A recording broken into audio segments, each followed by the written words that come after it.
Alright, back to the SM480. Now this is the third video on the series of setting up a new hose, testing your equipment, testing your hoses, showing you the difference that a hose can make in your micron readings. If you remember, in the last video, I had this hose on, a regular black vacuum hose, you know, refrigerant charging hose, 3/8, the large bore type. If you remember, I think I had 78 or 81 microns pulled down on the micron setting. So all I did, now I'm down to 21 microns. You can read this, you can test this, and you can prove this by switching out your, all I did was I replaced this with the silicone hose, the high vacuum hose right here. So you see what I've done. This is the only change. I just changed the hose and I'm all the way down to 28 microns. We're still on the same vacuum pump. Same, you can see the connectors are different to put this hose on. Just by changing this one hose, I was capable of bringing the microns down. This has only been running for 5 minutes now. And proof is in the pudding. You could read and you can measure the difference if you have the right equipment. You could not read or measure this any way whatsoever from now until hell freezes over if you had a set of analog gauges. You only can do this with very accurate gauges. Coming up in the next video, or in a little while, we have a little treat for you here. I'm going to show you the difference between purchasing refrigerant oils in metal cans, so you can see what they are. Our infamous ND11, I believe somewhere $140 to $170 for this little 8-ounce container. Our ND8 that we're all familiar with for years. I opened this once and used it partially. This is our 68 hybrid. This is PEV oil. So this is a little less hygroscopic than PAG oil or Ester oil. Here's some of our newer ND12 for our YF refrigerant. And I misplaced my case of ND14. I have, it's cheaper if you buy everything by cases, or you know, and you don't, bigger is not better. But here's ND12. But so what I'm going to do is I'm going to do a comparison between refrigerant oils that are in metal containers, and then I'm going to go down to Home Depot, not Home Depot, god dang it, O'Reilly's or Big A Auto or Grand Auto or something like that. Grab off the shelf PAG oil. They've almost pulled all their Ester oil off because they had so much problems with it. They won't deny it, or they won't admit it. They caused a lot of problems with that shit. But some of the PAG, I think I have 150 viscosity old PAG oil. That was something that was used in the really older compressors. I will use that, and it's all going to go in that vacuum container.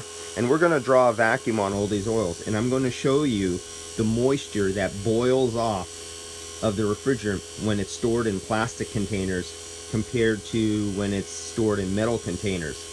The plastic container stuff is often so contaminated and absorbed with moisture you would never even want it in your air conditioning system. And you can actually show, prove, and measure the reactions between metal can stored refrigerant oils and plastic can refrigerant oils. Oh, got another treat. The infamous AC Pro, this really good stuff here. The stuff that all the YouTubers like to advertise. Just stick this in your vehicle. I will show you what's in this stuff. I don't have to actually show you. And why so many small vehicles, like let's say a little Prius C that has like 14 ounces of refrigerant charge in it, or a Toyota Yaris that only has 12 ounces of refrigerant charge and less than 3 ounces of oil in the complete system charge. And guys, go and grab this, stick it in there, and as the refrigerant leaks out, they keep adding more off. And of course, that little gauge that tells you everything is okay. Well, look right here. Right there. Come on, focus. 3 ounces of additive. So you got 3 ounces of a solid additive in here. You know, your Leak Pro, your oil, your super lubricant cool stuff that they add in here. You cannot compress a solid. And solids, oils, do not dissipate and absorb BTUs of heat as efficient as a refrigerant. So if I go stick this in a small vehicle that has around a pound of refrigerant and only a 3 ounce system charge of oil, and I add another 3 ounces of an oil in the system, I have double the amount of a solid additive in there. And compressors don't like to compress a solid. And oils are an insulator, like blubber on a whale. So I'll remove the refrigerant from this, and we will extract just the oil out of this, and we're gonna have some fun with this oil, maybe some freezer, some moisture content, and see how thick this oil gets when it's exposed to moisture and air. And as you know, some of this low viscosity stuff, 46 viscosity, let's see if this is like a 46 viscosity on a system that you're going to double oil charge the system on. That'll be a future video. This will be a future video. Another thing that will be a future, come on, focus. You can actually make little actuator systems. So say you had a very expensive vehicle, you could use an Arduino, program it yourself, and you can drive, like, you know, you're under duct doors, for driving duct doors open and closed.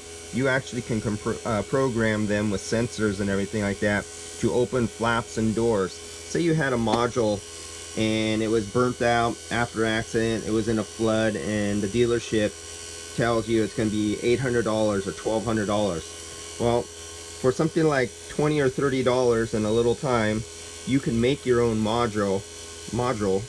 You can tap in some of the existing sensors, and you can command a door flapper to do it yourself instead of buying an OEM.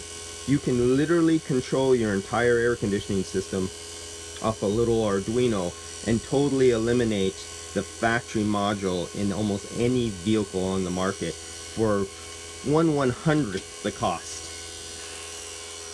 Something real, and same on commercial. This can replace your fancy Nest or your Ecobee or anything like that. A little bit of this and a little bit of that gray matter between your ears, you can replace those $300, $400, $500 fancy thermostats, and you can even do more with this than what's available on the open commercial market.